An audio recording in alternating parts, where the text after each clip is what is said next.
Entonces, unas palabras sobre Luise von Flotow, a quien estoy segura conocemos en esta sala, todas las personas en esta sala conocemos. Luise von Flotow es especialista en estudios de traducción, feminismos y género. Su trayectoria y contribución a este campo de estudio ha sido ampliamente reconocida. Es profesora de la Universidad de Ottawa, institución a la que llevó adelante una gestión muy exitosa e innovadora como directora de la Escuela de Traducción e Interpretación durante 10 años. En esa universidad, en la actualidad, sigue dando clases y además dirige un número importante de estudiantes de doctorado. Entre sus vastas publicaciones se destacan el ya clásico Translation and Gender de 1997, una contribución fundamental para el campo de la traductología feminista. También Translating Women, Different Voices and New Horizons, obra que editó junto a Farzaneh Farhad en el año 2017.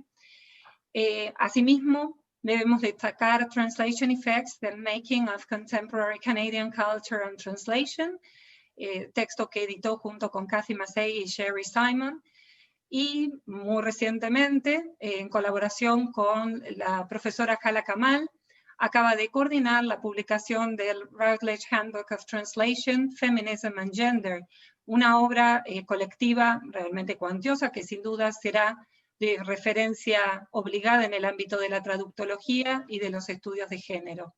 Sobre esta obra, Luis nos va a comentar mañana. Luise von Flotow es además una prolífica traductora literaria. Sus lenguas de trabajo son principalmente el alemán, el francés y el inglés. Su labor como investigadora y como docente y traductora ha sido distinguida con premios y subsidios a lo largo de su carrera.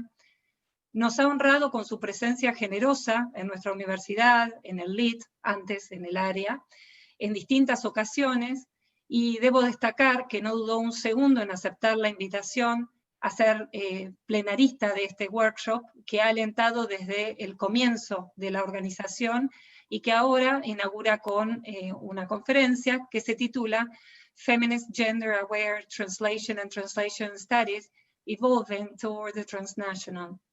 Le agradecemos mucho la presencia a Luise von Flotow en este workshop, y antes de darle la palabra, vuelvo a reiterar el protocolo: mantengamos en silencio los micrófonos, podemos tener abiertas las cámaras para que Luis pueda tener caras amigas del otro lado de la pantalla, y recuerden que quienes necesiten de la interpretación al español pueden seleccionar español en el botón de interpretación del panel de opciones de Zoom. Y con eso escucharán la hermosa voz de Gabriela Yáñez, que muy gentilmente ha accedido a hacer la interpretación al español de las charlas de este workshop. Luise von Flotow, muchas gracias. El piso es tuyo. So I should go ahead now, Laura. That's right, that's correct. Good. Yes. So I have to practice and see how this PowerPoint moves, because right now I see only the top page. I don't know right now how to get to the next page. Maybe Gustavo can help, or Gabriela knows. I think Gustavo is going to help you, because as you are not sharing the screen, then you have no access to that function. Ah, so I have to ask him every time to move to the next page. That's right. Every time you, yes. Okay, so for me, a good morning, everyone, and I'd like to apologize for being slightly late and confused with the time difference, but I'm here and I'm happy to be here, and I'm very pleased to see how much interest has been developed and is developing all the time in Latin America and in South America, in Brazil, in Argentina, in Chile. I don't know so much about the other countries, Colombia as well, Mexico too, more now, in translation studies, and particularly in feminist approaches to translation studies. So I'm really pleased, and I'm happy to talk about this.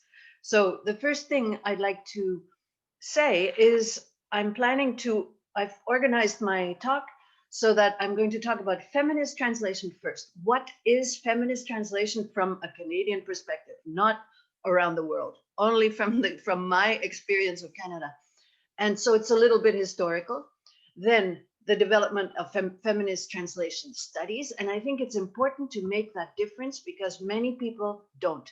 It is often taken for granted that if you are writing as an academic about feminist translation studies, that you are also a feminist translator, which is not necessarily the case. So I think it's important to just establish that there are two different areas. And then last, but not least, moving into the transnational part. So feminist translation first, feminist translation studies second, and then the transnational aspect. And I don't know how much time I have, but I'm assuming 45 minutes. Is that okay? Laura, if you need to cut me off or shorten it, let me know. Okay? All right. So sure. Feminist translation, as far as I'm concerned, refers to the acts, activities, interventions undertaken in text and on text, not only by translators, but also by editors, by publishers, all in the name of feminist politics, feminist culture, changes that are to be wrought or brought about through texts for feminist purposes. So it's really the work on the text that is being translated. Feminist translation studies, on the other hand, refers in my book to the approaches that academics take, that other journalists or scholars take when they study translations. You can study translations from all kinds of perspectives. If you study translation from a feminist perspective, then you look at very specific aspects of the text from a very specific angle. And that is what I would call feminist translation studies. It's two quite different things, but obviously related in their approach to text. So if you turn, Gustavo, can we have the next page? Oh. Yes, good. Quick definition of what I think of as feminism. A really broad definition, because feminism has been under a lot of stress and trouble, not only from outside feminism, but also from inside feminism. What is feminism? Here's a very simple definition. Feminism is a movement to end sexism, sexist exploitation, and oppression. So sexist oppression, everything that has to do with sex, sexual activity, sexual behavior, sexual difference that can be that can lead to oppression, that can lead to offensive activity. So feminism, therefore, also applies to new developments of the last 20 years that are referred to as gender queer activity, gender fluid, LGBTQI interests, other gender-focused identities, because all of these identities revolve around or activate or perform or are about sexual difference and different behaviors, activities, situations, and social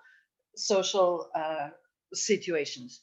So to sum it up, feminism can be seen as a movement that seeks to identify and alleviate oppressions, injustices, biases, stereotypes that are based on sex, sexual expression, and gender.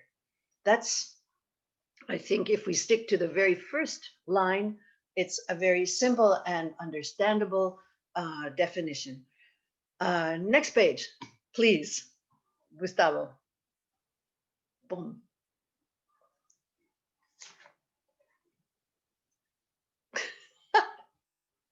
This, I love this. Whoops, you went too fast. Back up. Oh man, I'm not sure that I shouldn't be doing this. But you know what? Rather than backing up, let's just go from here. What I was going to mention briefly was, I have the document here, so I could just go over it. The term gender. The term gender dates basically from the 1960s, North American English language differentiation between biological sex, which is sex, and cultural aspects of sex, which was referred to as gender. And then this term became very much expanded in the 1990s with the work of De Lauretis, Judith Butler, and others and to focus on non-binary, queer, and to criticize the fixed binarism of traditional feminist paradigms. Traditional feminist paradigms of the 1970s and 1980s made a clear difference between men, women. So very binary. With the expanded use of gender, of the term gender, we have genders, and the feminism and feminist politics, feminist activism, feminist literary studies became very dangerously associated with essentialism, with terrible binarism, which is unacceptable, and so withdrew a little bit. And I'll talk about that later on a little bit more. Well, gender today focuses on or calls up ideas of fluidity, changeability, and on the dignity also of any form of gender. So if we talk about gender aware reading or gender aware translation or reading for translation, then we refer to how gender is created in a way through language, discursive aspects of gender. Judith Butler has written about that at length, how language changes, your language use changes depending on which type of gender is imagined or is addressed. How a person will respond to language, will learn from just the way the language is organized, what gender they are and what gender they are expected to enact. So there's always that aspect in texts of any kind, of the discursive aspects of gender, how a text determines and works with gender.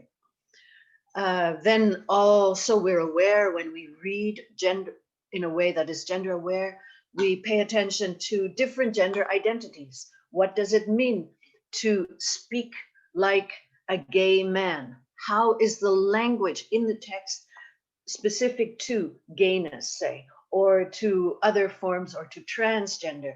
And the most important writer, or let's say the first writer on this topic in terms of translation, was Keith Harvey. He wrote two articles, one book, and then quit academia and went off to do something else. But very good work on this topic of how language is used to express gender, and so must be read that way by someone who's going to translate it. Then the gender difference in text, so not just a gender, but several genders, and how they are not performed, but how they are expressed discursively in a text. And there's a wonderful example right now from Quebec, a book that was published recently and that one of my students was involved in for her PhD, which is a French translation for Quebec of that famous book, Our Bodies, Ourselves, which is a book of on women's reproductive health. This Quebec translation is called Corps à Corps, so C-O-R-P-S, corps for body, accord, A-C-C-O-R-D, accord, corps à corps. But it also in sound, it means body to body or side by side bodies. This book looks at gender difference or keeps in mind gender difference in the translation of a text on reproductive health for Quebec today. And that means that it is highly aware of intersectional differences between the various people, not only women, who will read this book and use the book for work and information on reproductive health. So how do you translate one book to make it acceptable, interesting, and useful to gay women, trans women, women who are indigenous or in some ways suffering racial discrimination, women who are somehow disabled? So the question of language became very, very, very complicated because we have what do you call it, inclusive language, And in French, it's even more complicated, like in Spanish, because of the endings and because of the grammatical aspects that always prefer the masculine form. It turned out to be a very complex translation project that included focus groups from each of these groups: trans women, gay women, women who are disabled, women who are somehow racially discriminated or feel that they're racially discriminated, indigenous women, to ensure that the language would be intersectionally available. And then, so more on gender-aware reading and translating, the performative aspects of gender have come into play quite a lot recently in audiovisual work, translating for audiovisual, translating for theater, translating for the media. So let's go back a short history here. Again, from the Canadian perspective, feminist translation originates in Quebec. Not that the translators were in Quebec necessarily, but it comes out of experimental writing by feminist women writers, very highly politicized 1970s. Over the course of a cultural movement that came to be called La Révolution Tranquille, that was anti-Catholic, anti-church, anti-colonialist, pro-independence, and so on. And the women of this cohort of young revolutionaries, all aged in their mid to late 20s, some of them at least reacted to the male dominance of this Révolution Tranquille, the fact that they were relegated to the coffee making machine and so on, and not taken seriously as women. Whoops, Gustavo's jumping around. So they published articles, they published journals, they published poetry, and so on, and focused very much on language and grammar. So Gustavo, can you move forward one more? Yes, stop. So one wonderful example that I really like is an example of how French and any Romance language will favor masculine forms of the language and discriminate against the feminine and so on. Lucie Bersianic was one of these writers who gives a wonderful example here. You can see it in the French. 10 femmes et un cochon sont descendues la rue. And the agreement on the past participle, descendu, is masculine plural. When 10 women and 1 pig walk down the street, everything is focused on the 1 pig. The grammar is focused on the 1 pig because the 1 pig is masculine. So for her, this was an example of how language is twisted and is turned and is shifted against women. Nicole Brossard, who's one of the really well-known writers from this period and is still producing, wrote, for instance, about how women feel like adjectives. Je suis un adjectif, because they're always described. They're not active. They're not presented as active persons, acting persons, but generally described as passive persons who are beautiful, blonde, good-looking, whatever. She also she also invented the notion of écrire l'inédit, to write what has never been written before. So very, very much focused on how language discriminated at the time against women. Yeah, next one, please. Let's see, my screen is all shaky and impossible to read, but I've got it in paper here. So there was a general discomfort with conventional traditional language, dictionaries, grammar books, all of the official education, which renders women invisible through language, like that example with the 10 women and 1 pig, which demeans women. There are numerous books that showed how the term, a term used for men, and a similar but feminized term used for women always meant something negative for women. I'm sure that exists in Spanish as well. I've seen examples of it. where and the belief or the understanding came about that language as it is works systematically against women, is hostile to women, and that women writers need to be sensitive to this and need to work against that language, which in fact is working against them. So they saw this work as very political because it interferes with the hierarchies such as are established and with the power systems that are held in place, expressed by language and also by the history of the culture. So if we go down one more, please. Women in Quebec at this time, so this was 1970s, 1980s, were not alone. Here are many other names that many of which I'm sure people know: Mary Daly, Marge Piercy, Margaret Atwood in English, who worked in similar ways or with a similar idea, but everybody working differently, of course, inventing language that would work for women and to write what had never been written before. In German, two of the big names are Verena Stephan and Louise Pusch. In French, we have Hélène Sixou and also Suzanne de Lotbinière-Harwood, and then the other Québécoises, Brossard and so on.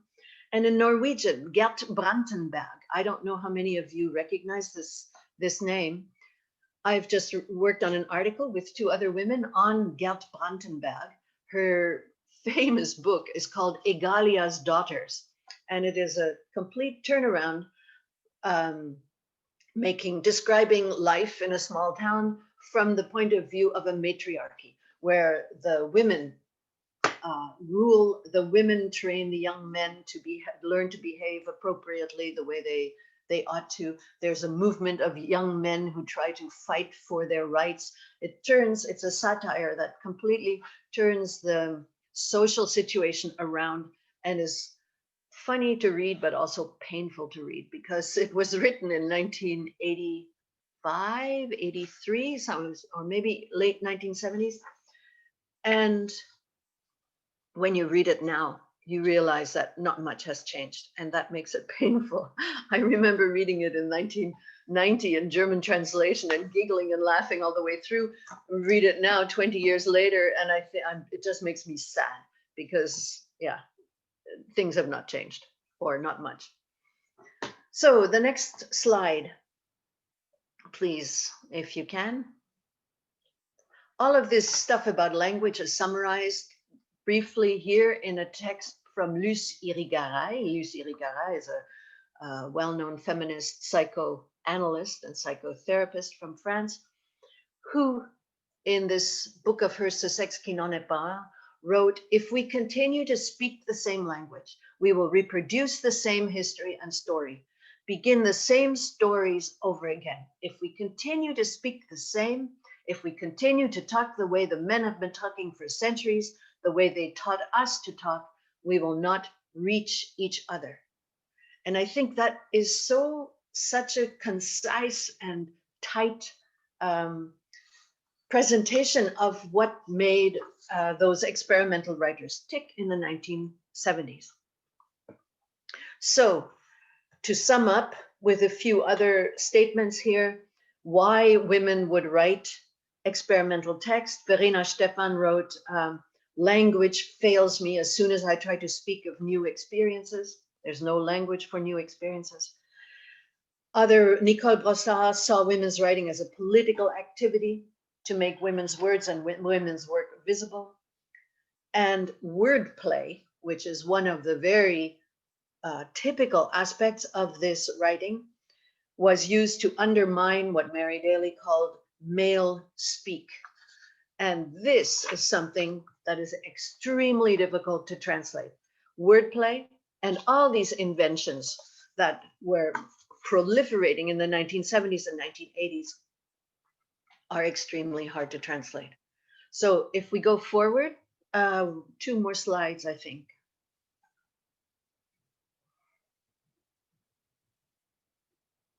Yeah, 1 more, please. Uno más. There, stop. Okay.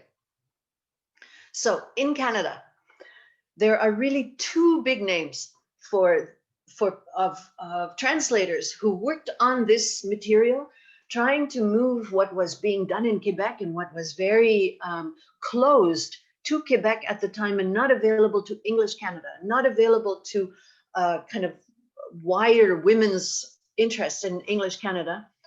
And they became well known as feminist translators, and they called themselves feminist translators, and they theorized what it means to be a feminist translator.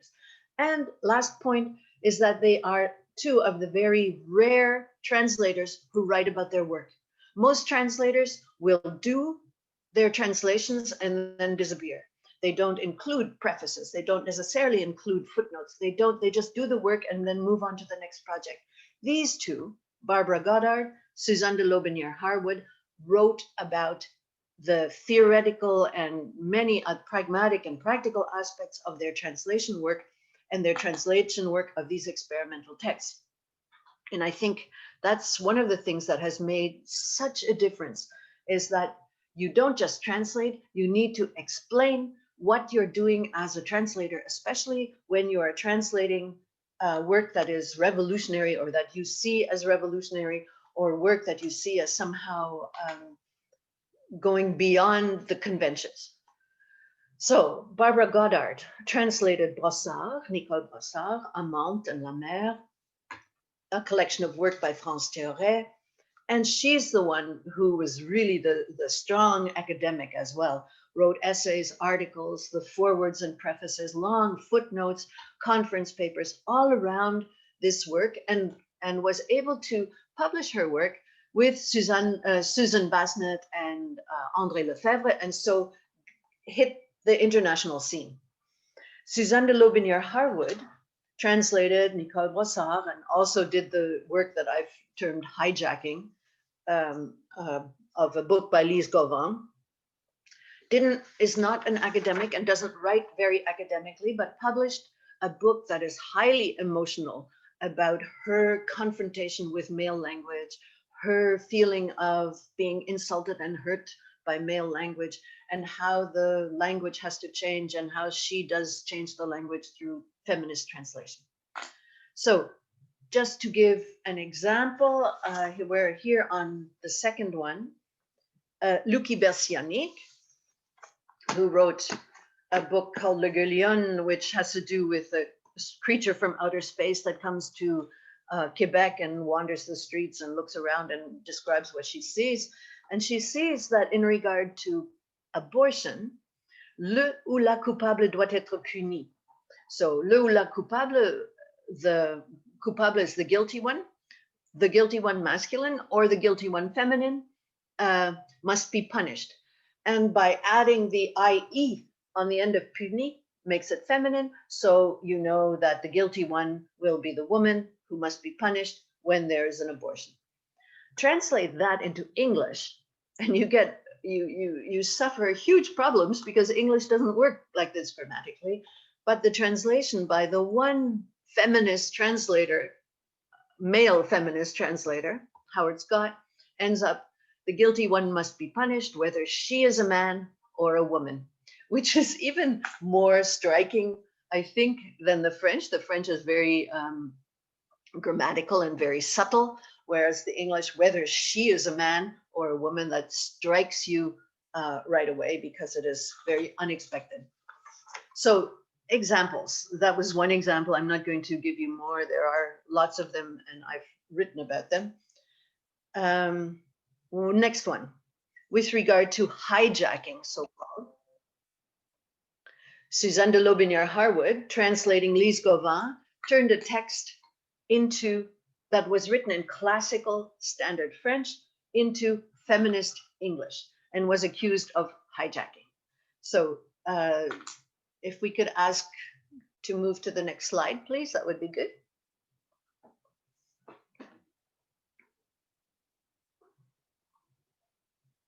Yeah, there. Excellent. So hijacking has been a term that people have taken and played with and exclaimed about and so on. It is considered by some to be the most scandalous. Oh, Could you back up again to the previous one? The most scandalous form of feminist translation. Thank you. However, we know through translation studies that hijacking a text, in other words, making major changes for political reasons in a text, is common practice in translation history. And there's a wonderful example that a colleague of mine dug up, Borges, translating Virginia Woolf's Orlando, changes Orlando's sex change majorly. Doesn't, however, write footnotes exclaiming about what he's done, doesn't write a preface explaining what he's done, just makes the changes where a reader reading Orlando in Spanish and not being able to compare it to the English will not see the changes. Same thing with his translations of Faulkner. Major changes hidden because the translator can hide and never exclaimed about as scandalous. Other wonderful examples are English translations of Simone de Beauvoir, Le Deuxième Sexe, let alone Egyptian translations of Simone de Beauvoir, Le Deuxième Sexe, Bible translations in which, for instance, a young woman becomes a virgin. Two very, very different things, a young woman or virgin. And now there's a Bible translation that came out in 2001 in French, where every reference to La Vierge has been returned to young woman, because La Vierge is not present in the original Hebrew or ancient Greek versions. So all that to say that hijacking is a common practice, has been a common practice in translation. It's just that in feminist translation, it is remarked upon, the translators often show that they can do hijacking and that they want to hijack, and that they are proud of being able to hijack a text and to move a text into their political domain. So now, next slide, please. Strategies that can be used or that have been used in feminist translation, I've written about this as well. Lengthy notes, explanations, prefaces, theoretical essays. And I think this is so important to write essays, whether they are journalistic essays or whether they're academic essays, that point to what's going on in these texts and why it is going on. Without that, without the work of Barbara Goddard or Laurie Chamberlain or Suzanne de Lotbinière-Harwood, we wouldn't know about the feminist work that is being done in the translations, because not most readers read a translation because they can't read the original. They do not do the back and forth comparison that we as academics can do. So that aspect of publishing theoretical work on the pragmatics of feminist translation is hugely important.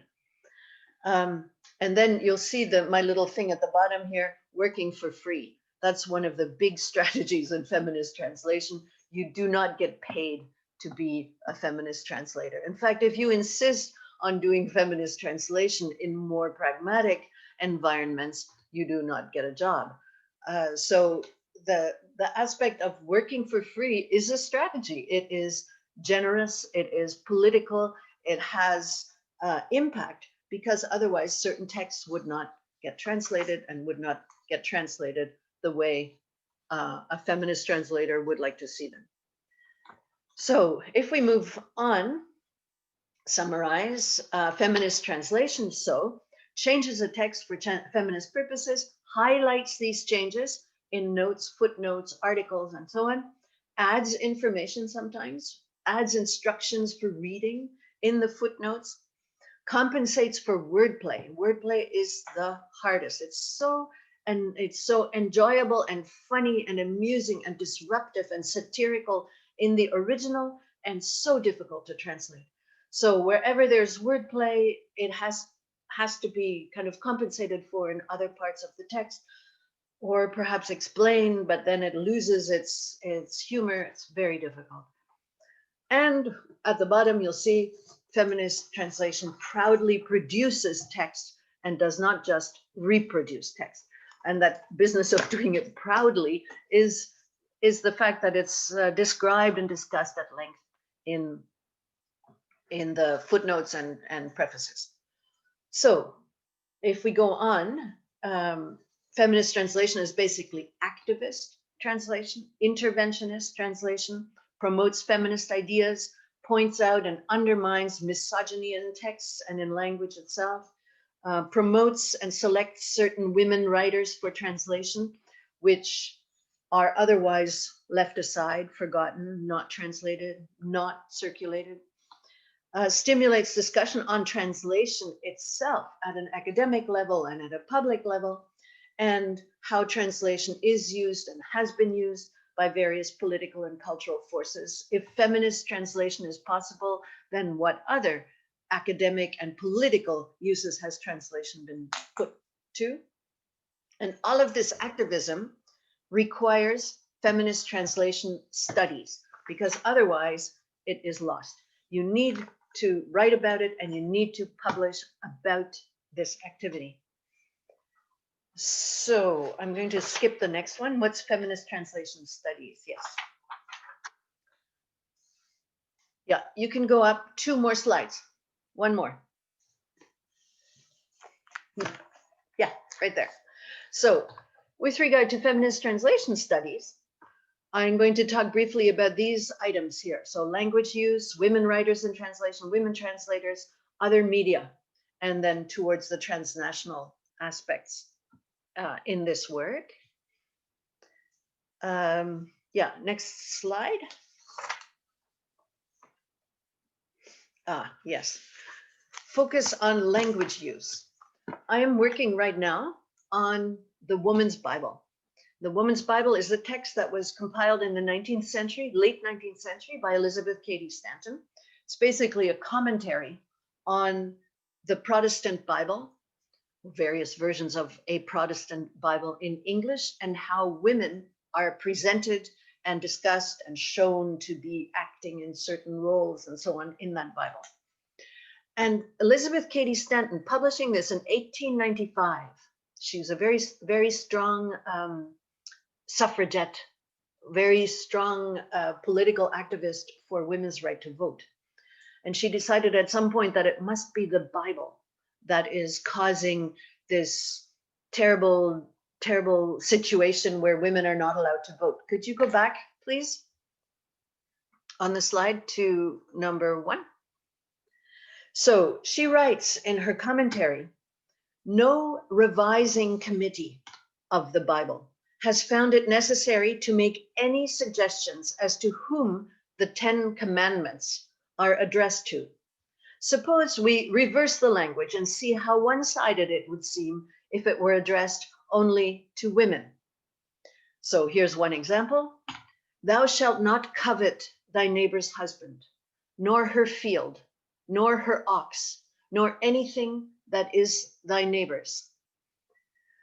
My point here is that when we focus on language use in translation studies, we see that this topic of just the pronouns, her and his, her field or her ox, is very disruptive, and that already in 1895, someone who had a feminist, very strong feminist angle remarked on this. That became later on in the 1960s, 1970s, 1980s, also became important and is important now in feminist translation studies to see how these aspects of language, where normally this thing should read, thou shalt not cover thy neighbor's wife, nor his field, nor his ox, because the 10 commandments are addressed to men. Just like in the Quran, if you read the text that has to do with wife beating, the whole text is addressed to men as well. And this becomes obvious, of course, when we pay attention to the details of language use. And this becomes a place where translation and feminist translation can intervene. And this becomes a place also where feminist translation studies, academics, journal articles, and so on can point out, or which they can point out. So this is also something that is discussed in the transnational work that was put together in the handbook that I will talk about tomorrow, where we see the problem of language use and translation discussed from a Russian point of view, from Bulgaria, from Egypt, from China, India, and so on. And I will talk about tomorrow. So next one. So feminist translation studies focuses on language use and abuse and details of that in translation. Focuses secondly on women writers in translation. How have these writers been translated in various places in various times? Simone de Beauvoir is a wonderful example. And in her translations, her work translated into English has been discussed since the 1980s. There's an excellent text, very interesting, on Madame de Staël, Olympe de Gouges, Madame de Duras. Those are women who were abolitionist, anti-slavery writers who wrote in France in the 1800s, translated into American in the 1990s. And there are extensive problems that come up, and it's very interesting to read about it. Mary Wollstonecraft, one of the proto-feminist writers, and her translations, her work translated into German has been discussed. Into French, I'm not so sure. Into Spanish, I'm not so sure, but it would make an excellent project to see how Wollstonecraft's work has been circulated. Virginia Woolf, she's just beginning to be looked at in regard to how she's been translated. And we see that now that there's more so-called transnational work in this area.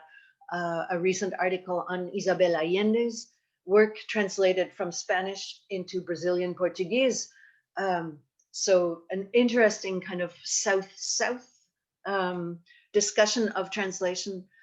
Work from Chile, Bombal and Ocampo translated into English, and feminist anthropologists as well. Elizabeth Burgos, Ruth Behar translated, and how their work operates and works in translation.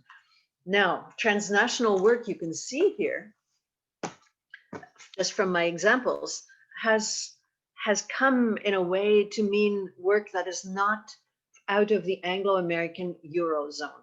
And I think that might be something to discuss and might be a bit of a problem, and we'll get to it later on.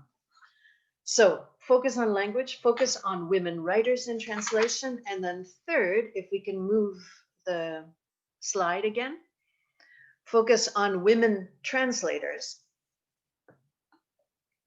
So lately, from the 1990s on, basically, there have been various publications, almost all European Anglo-American studies about women translators, specific ones, Tudor women translators, German romantics who got credit for translating Shakespeare, but in fact it was their wives who did the translation. And a book like my colleague's book, Portrait de Traductrice, I don't know, maybe 10 articles or so on various women translators. Now, this also is becoming increasingly transnational, with a book from India, Translating Women, Indian Interventions, where that is about women translators. A book by my colleague, Hala Kamal, the second one there on the list, Translating Women and Gender. Oh no, that's not a book, it's an article. The experience of translating the Encyclopedia of Women in Islamic Cultures into Arabic. So here is Hala Kamal in Cairo, translating an American book about women in Islamic cultures into Arabic. So she has to deal with all the American or Anglo-American assumptions, language, feminist language, and so on, and make it available in Arabic for a reading public that has not been greatly exposed to this material.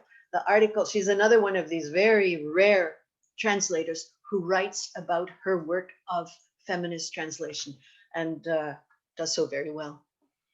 Yeah, and then a book on China, Translating Feminism in China. So now there's more work, and you'll see the dates 2010, 2008, 2015, and we'll see 2016, 2017, 2018. There has been a huge surge and development in transnational interest in feminist translation. And it's very nice to see what came out of the 1970s and 1980s is almost old-fashioned now.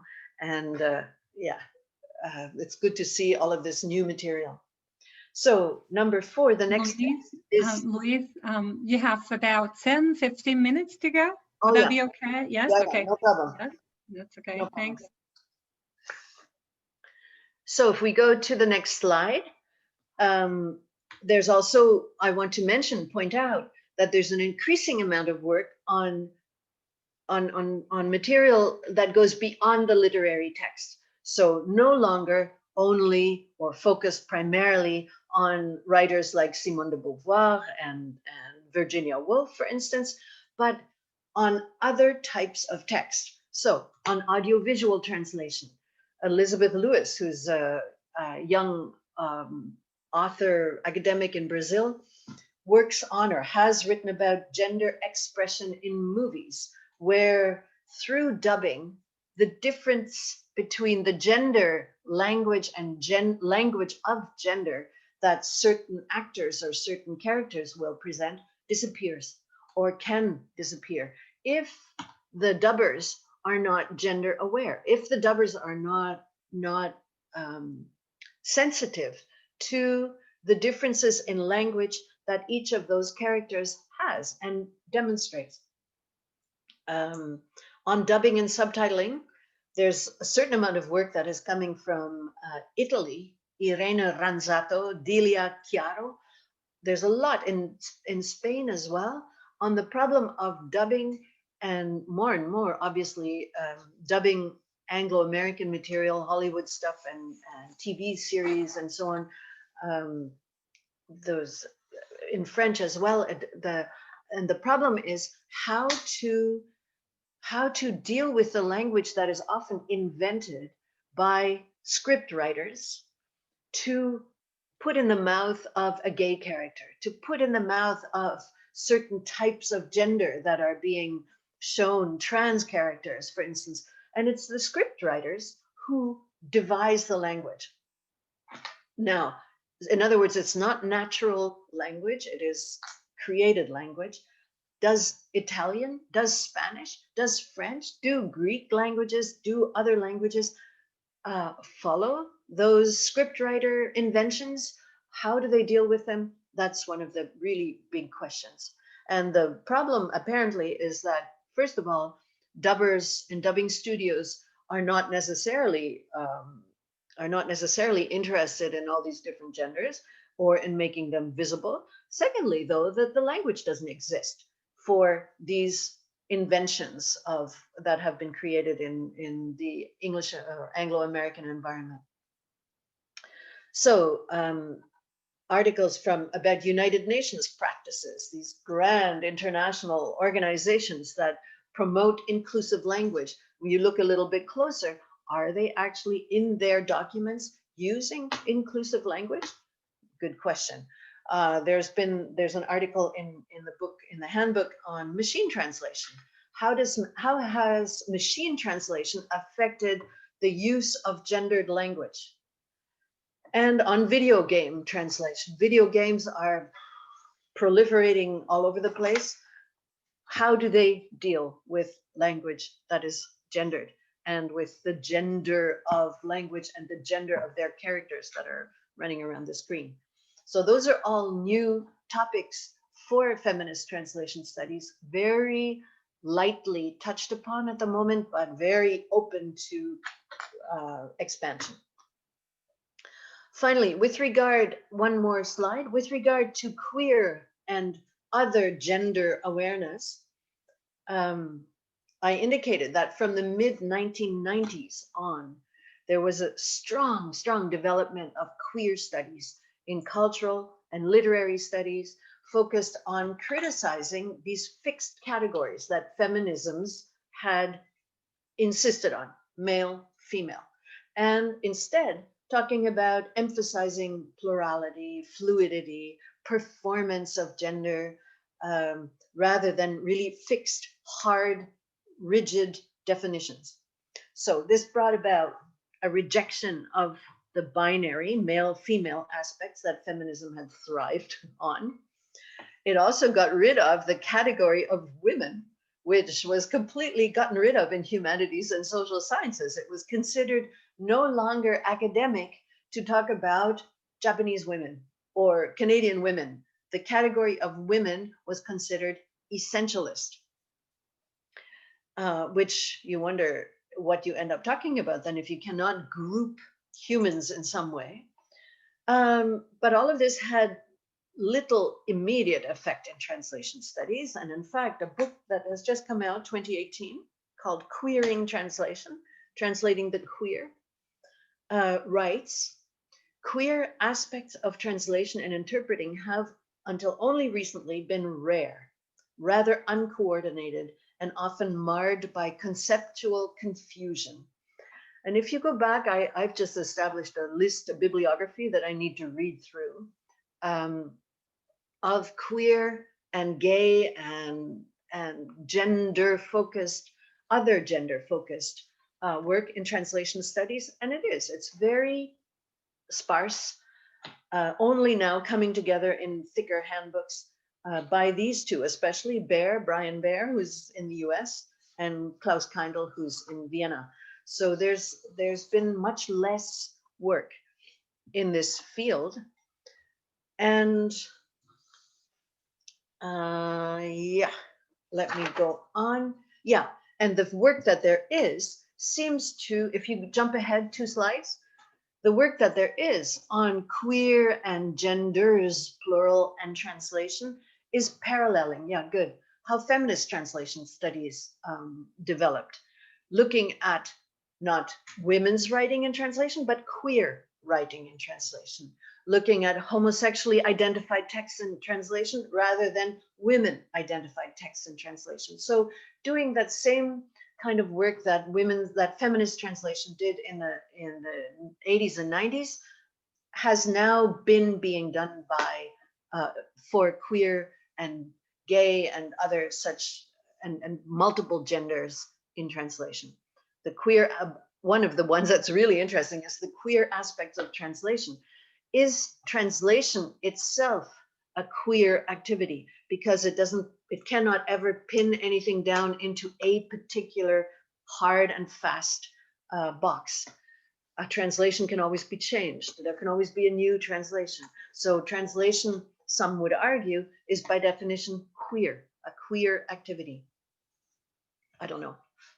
So in regard to transnational, translational aspects of queer and gay, in the handbook, there are a couple of articles, 3 or 4 on this topic, which I'll talk about tomorrow. But again, compared to 41 articles on feminism and gender and translation, 4 are on LGBT and queer topics, because there's not so much material available yet. Right, now, toward transnational feminist studies, we can move forward one more. The topic of transnational material or transnational work is really interesting. I think you'd think that translation is by definition transnational, but translation studies has not really been transnational. The power differentials between English and other languages in academia right now have really, really affected translation studies. It's been dominated by Anglo-American and European discourses, not so much in Europe, or not so much in European languages, but in English written in Spain, English written in Finland, English written in other countries.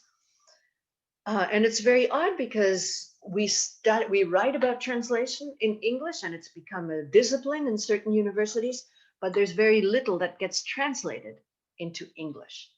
So the theory much exceeds the practice. So transnational seems to be referring more and more to the act of including or reaching out and encouraging the others, however you want to define the others. And in the work that I've done recently, It means reaching out to Mexico, to China, to Morocco, finding people who are willing to work on these topics in countries far away from which we haven't heard, in Turkey, Chile, Brazil, and so on. And then also promoting what they call the South-South contacts and the South to North contacts, all of which, when I wrote this yesterday, when I thought about it yesterday or the day before, I thought, it sounds really kind of condescending, really like the English environment is opening up and asking others to join in. And it's, I don't know, I hope that transnational comes to mean much more powerful action than something that allows people just to join in, if you see what I mean. I find it very complicated. So transnational attitudes in translation, if we jump ahead, they seem to seek to expand or ignore borders of language, borders of national state borders, bring new discourses. Where is he? Yeah, you can go ahead one more slide. Bring new kind of discourses and ideas into academia, discuss questions of importance at transnational levels and not just local levels, and incorporate the other, listen to the other, read, publish, and understand the other. And one of the issues always has been this power of English in academia, of English publishing, of publishing with Routledge rather than with a small local publisher. And there's recent work. We can jump to the next slide.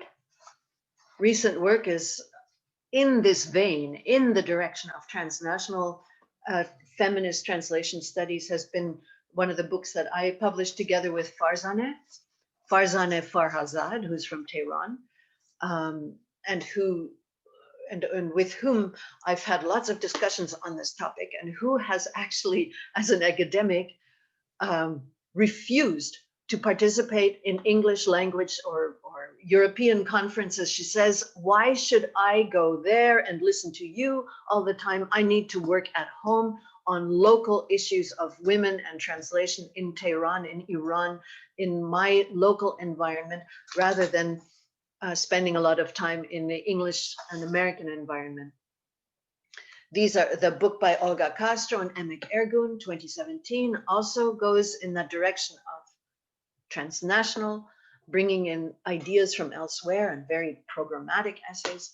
And then the journal Mutatis Mutandis, which we'll talk about tomorrow. And there's one more slide that I would like to show you, the next one.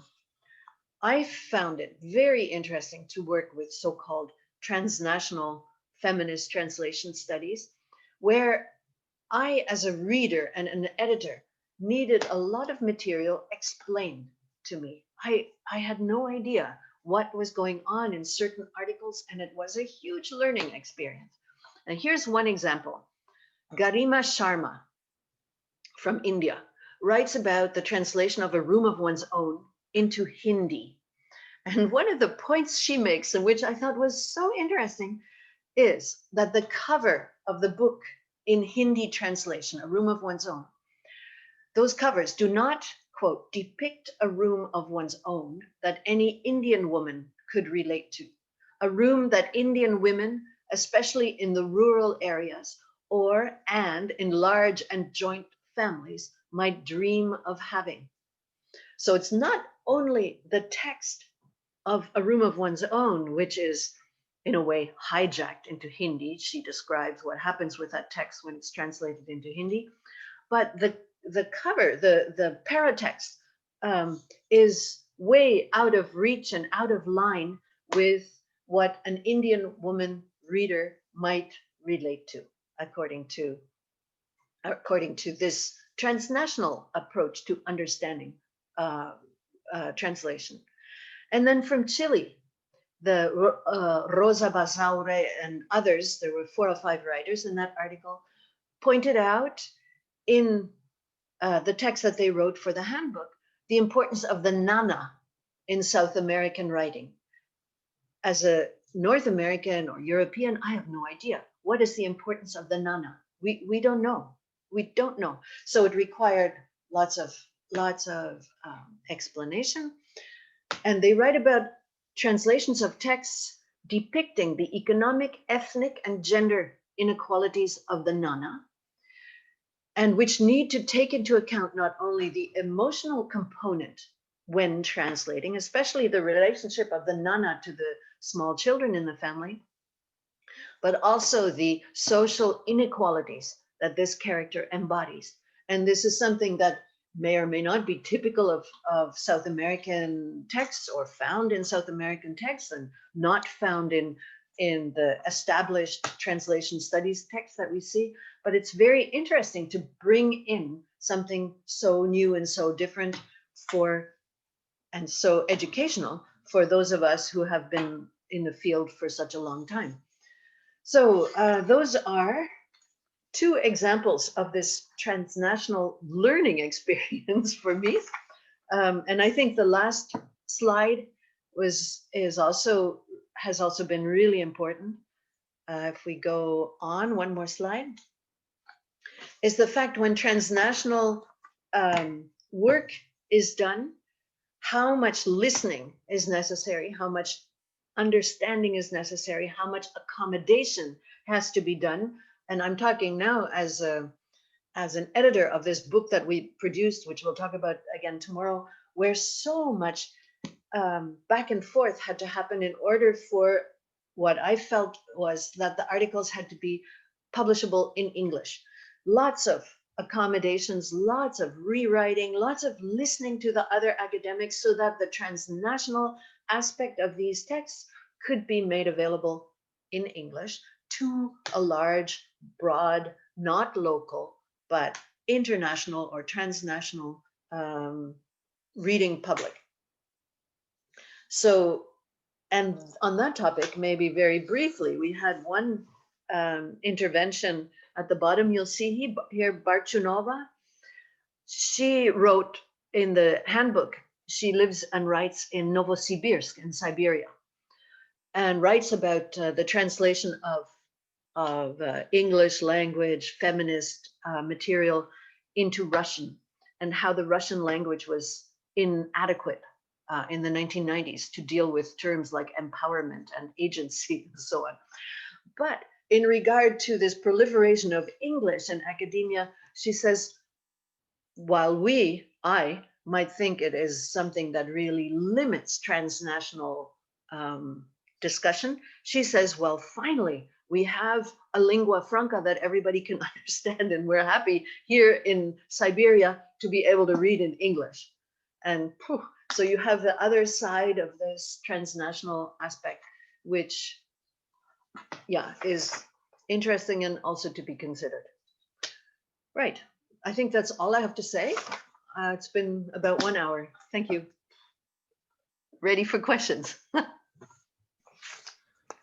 Muchísimas gracias, Luise von Flotow, por tu conferencia inaugural, por hacer una revisión crítica de este campo de estudio y de la práctica de la traducción feminista en distintos contextos del mundo, acercándonos ya a las perspectivas transnacionales, ¿verdad?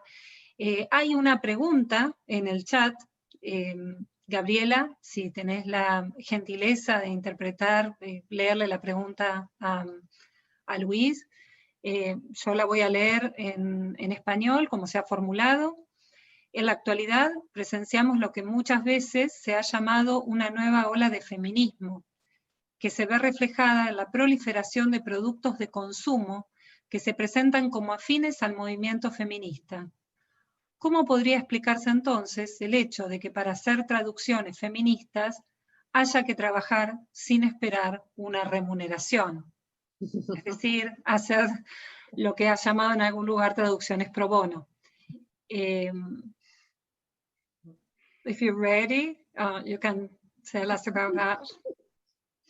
I didn't understand the thing about feminist products, but basically the question is, how can you work for free? Right? Yeah, good question.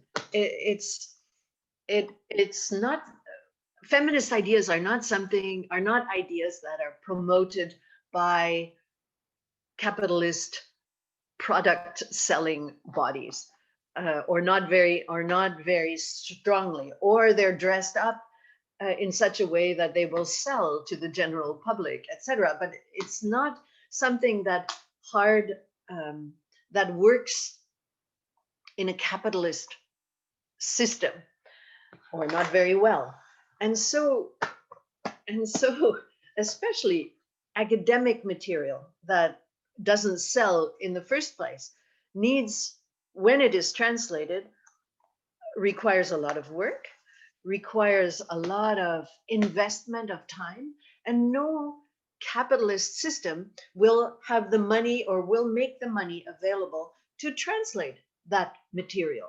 It is really something that is translated by activists, and activists make their money elsewhere, have to make their money elsewhere, and then invest in doing their translations on Sunday afternoons or Saturday evening or in private time. It's just the way it is. It's not something that I would promote.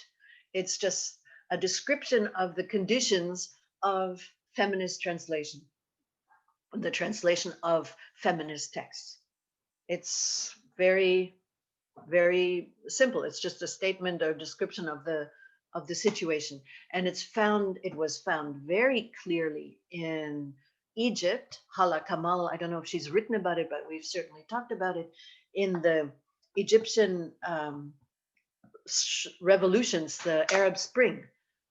There were very strong feminist movements and feminist involvements and very strong social activism. Nobody got paid. Nobody got paid for doing any of that. For wherever the movement is considered revolutionary or disruptive of established hierarchies, it will not be paid for in the normal way, or work in that field will not be paid for in the normal way, or as a salary, or as a kind of way to make a living, because it is disruptive, because it is subversive, because it undermines or it satirizes the existing conditions. And I think that will always apply to feminist ideas. When you think about this old lady, Elizabeth Cady Stanton, who produced the Woman's Bible, she published that when she was in her mid-80s. Probably at that point she had nothing more to lose. And the women's organization, the National Women's Organization in the United States, said, we want nothing to do with that. It is too radical. We do not take that into our program. So it was, whenever there is a radical or a disruptive social approach, it is done free of charge. Earn your money somewhere else.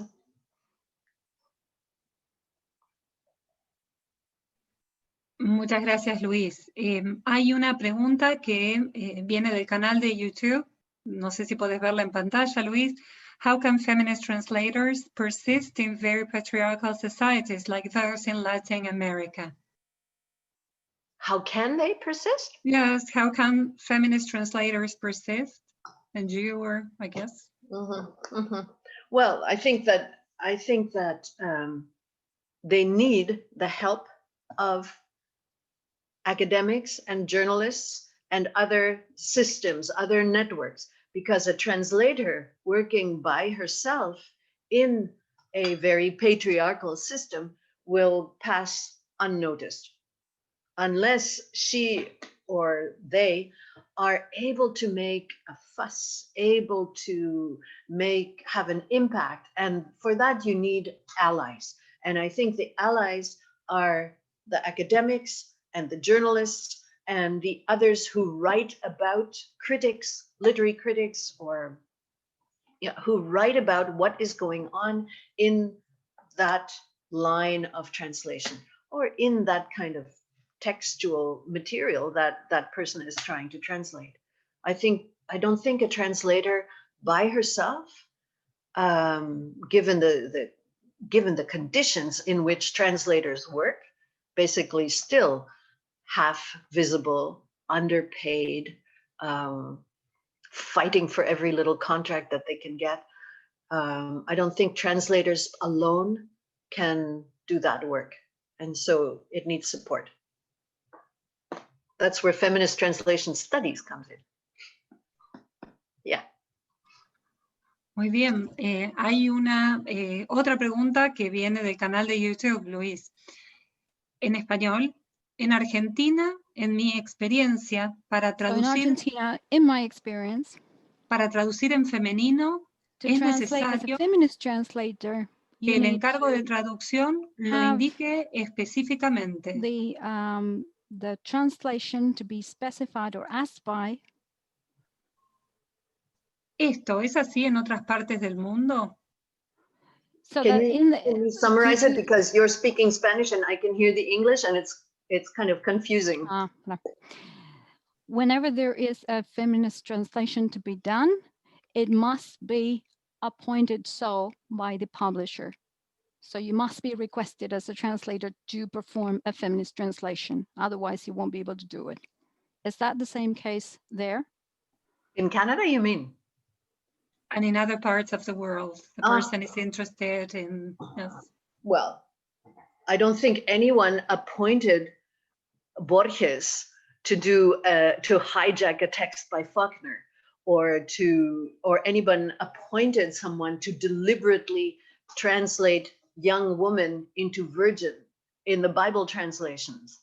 So translation can always have a kind of a sneaky and underhand approach. If you are afraid that your translation, a feminist translation, will not pass, you don't point it out.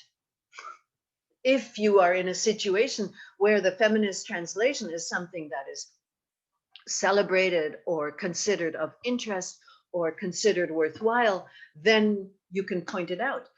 I don't know. I have not heard of a publisher who specifically asks for a feminist translation. I think normally that's something that the translator would have to propose, or that would have to be published by a very forward-looking publishing house.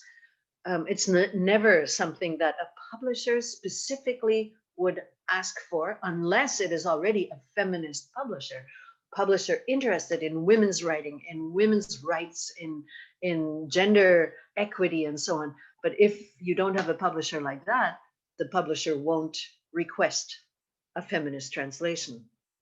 At least it's very doubtful. I don't know. Did I answer the question? I can't remember what the question was. Yeah, well, I think you did. Okay. So, many thanks again, Luis, for taking the time to answer the questions, and also for your